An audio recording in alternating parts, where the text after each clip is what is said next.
So. Oh man, that's tough because like that's part of the game, you know, being social and networking with people, you know, being the lit part of it. You know what I'm saying? Like I think, well, I'll take me out of it. You know what I'm saying? A lot of artists are like stuck on the creativity of the music, but when it comes to looking at it as a product, a marketable product, boys be falling short. Right. You know what I'm saying? Right. Or like rubbing shoulders with the right people that could push it a little bit further than you can. Right. You know?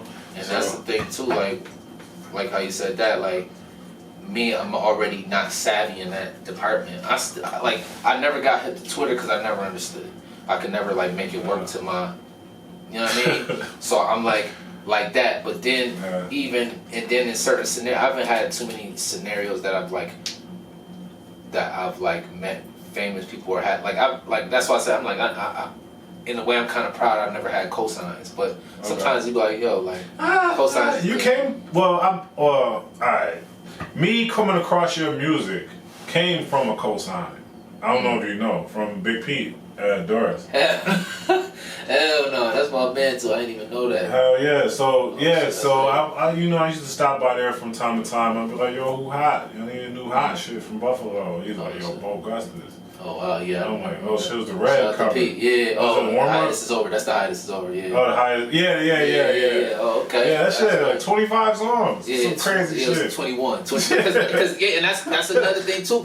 And that's why I was telling people because that the highest is over. I had quit rap for like 3 years. And that's why it's called the highest is over. Because I came back and then like so you hear how off I was, like rusty and all this other shit like that. But I was like, I could tell the difference between now and then. Yeah, sure. Like because I was just coming back, and then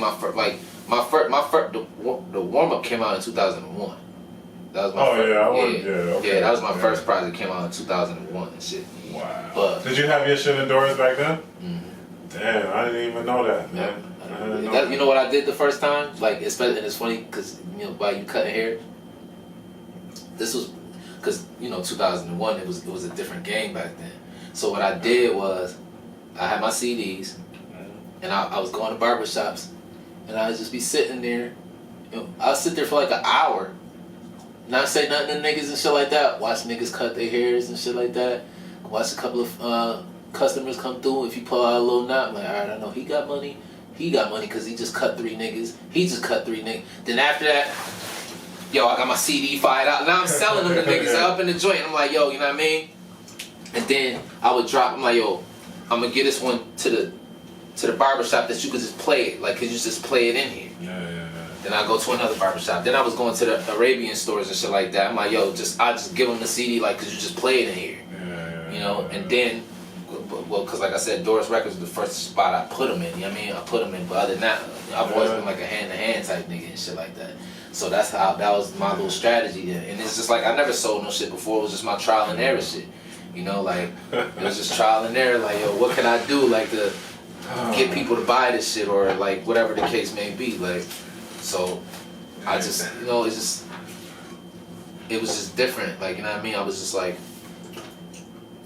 I just was like in a different space as far as like when the hiatus is over came out type shit. I just didn't really like. What made me do that project is because I was realizing I was always aggravated. Like, I had just my son was recently born. I'm just doing the dad shit and this and that and third. But like, underneath, I kept like, I'm like, yo, you kind of be aggravated. Like, you know what I mean? Like, and then one day I realized, I'm like, because the thing that you love the most, you stop doing. You know what I mean? Like, you've been rapping forever. Like, even when I was like super trash, obviously I wasn't like always dope. I had to become better. You know what I mean? So I've been rapping since 6. You know what I mean? So for you to take like, I don't do that no more. Hell yeah, I'm always walking around with some kind of attitude that I don't know why. Like, cause I'm not myself. You know what I mean? Like, I'm just walking around not myself. So that's what made me start rapping again and shit like that. It's like, yo, man, cause. And what kind of triggered it is my ex that I was fucking with and shit like that. Cause I wasn't promoting rap, I wasn't this, that, and third, but I had got some beats from Jimmy Dukes. So I was just like rapping it. Like I had wrote some shit. Like I just wasn't releasing music, and I was rapping the shit. And she like, you rap? She's like, I was like, yeah, I know how to rap. She's like, you nice, like. I'm like, oh, okay, like whatever. Like I guess she could tell, like, nigga, like, why you not doing nothing with it? I'm like, I don't do that shit no more. She's like, nigga, you nice. Do something with that. And then that probably like maybe 3 months later, that's when I met Caso. Oh wow. Yeah, probably like 3 months later. That's a blessing, man. Yeah, I met Caso shit. Shout out to Caso, man. Right, that's my man. He already know though. You know what I mean?